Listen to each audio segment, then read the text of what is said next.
is so important?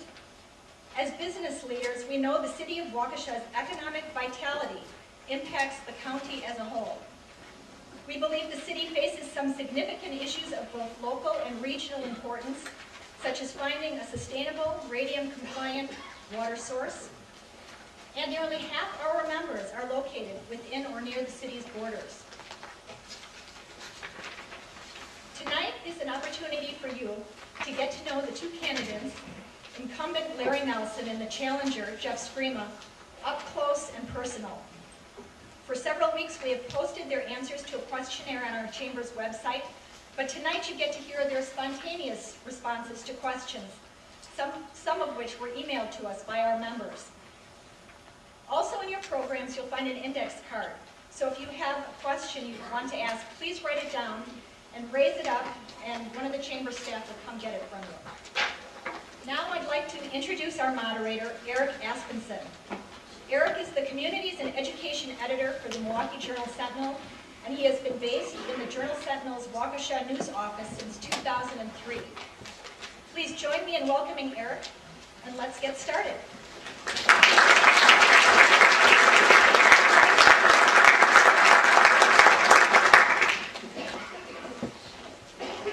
Thank you. It's an honor to be asked to be moderator for a debate in such an interesting mayoral race. The Civic Theater is the home of a bunch of nods, maybe the occasional groan, but not tonight. We're having a candidate forum where we'd ask you to withhold applause or sounds from the audience. You're welcome to applaud a candidate when he's announced for his opening statement, and after we conclude tonight with closing statements, but please hold it to that. And so we'd like to get started. Our format tonight is we had a coin flip regarding opening and closing statements. So with that, Mayor Nelson will begin with a 3-minute opening statement. Thank you, Eric. Thank you, the Civic Theater. I do recommend seeing Bye Bye Birdie. It's great. Thanks to all of you for coming, and thanks to all of you for voting on April 6th. My name is Larry Nelson. I am proud to be mayor of the great city of Waukesha, and I am the candidate that has the experience, the vision, and the collaborative leadership that has gotten positive results for Waukesha the last 4 years. And if you give me the honor of re-electing me, I will continue to use that collaborative leadership. One of the big issues has been our city budget. I'm proud of my collaboration with our city administrator, department directors, and common council to pass 4 city budgets that were analyzed in the newspaper and had a lower tax levy than the 3 previous mayors. I'm especially proud of recommending the hiring of City Administrator Lori Luther, who has really helped partner with me and lead city government to be the best it's been, I think, ever. Our last 2 budgets passed with unanimous council support, which, if you know the diversity on our council, is very unusual. Those last 2 budgets had the smallest tax increases of the last 10 years. One of the reasons I hope you'll re-elect me is so I can continue my collaboration with the city administrator, HR manager, and the common council. We are very close to negotiating a historic salary freeze in 2010 for all city employees and changes in our health insurance, which will save taxpayers significant dollars. Given that 80% of our budget is salary and benefits, that is crucial. And I'm also proud of my collaboration with the council when I was chair of the HR committee and we switched to self-funded insurance, which has saved taxpayers $1 million every year. And I'm also proud of the negotiations which over the last 10 years of my involvement in city government has led to all city employees paying both a percentage of their health insurance as well as higher deductibles, which significantly save further tax dollars.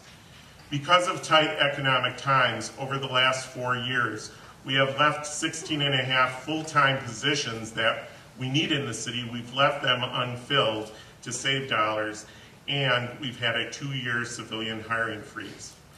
I'm also proud of my collaboration with city staff and council in doing industrial revenue bonds for expansion of Geico Western, bringing 5 new healthcare facilities with professional jobs, the shops at Fox River, Clark Hotel, 29 new businesses downtown, new Target, renewal by Anderson, and the collaboration on water issues. Thank you very much.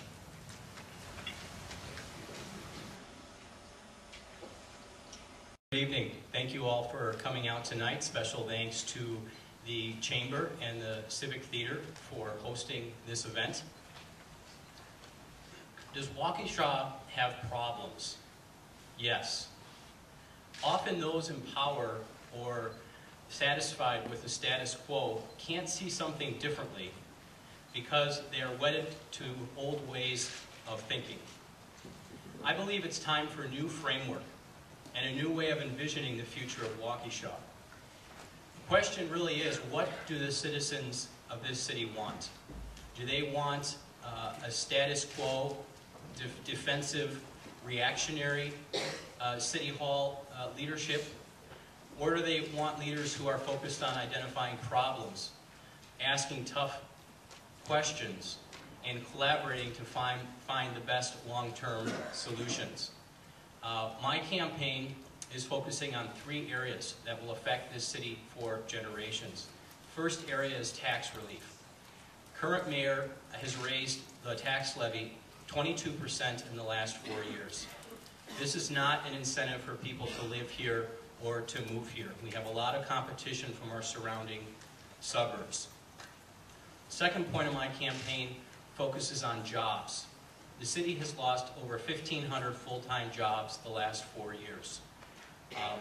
We certainly can do a lot more to attract businesses, and we need to be looking outside the box and looking at what other communities around the state and around the country are doing to attract sustainable full-time jobs.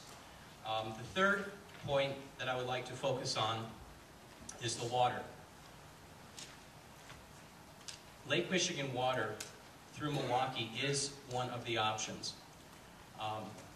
However, we really don't know what the long-term costs of that option are going to be. So we need to slow down and further study and ask the tough questions, because it's the citizens of this city that will be paying the water bills. Like I said, we're the highest tax city in the county. We have people on fixed incomes. We have people that have lost their investments. We have people that have lost their jobs. And we have to be careful with this water decision so that we don't end up being the most expensive place to live in the entire county. Thank you again for coming, and I look forward to going into these issues in detail with you tonight.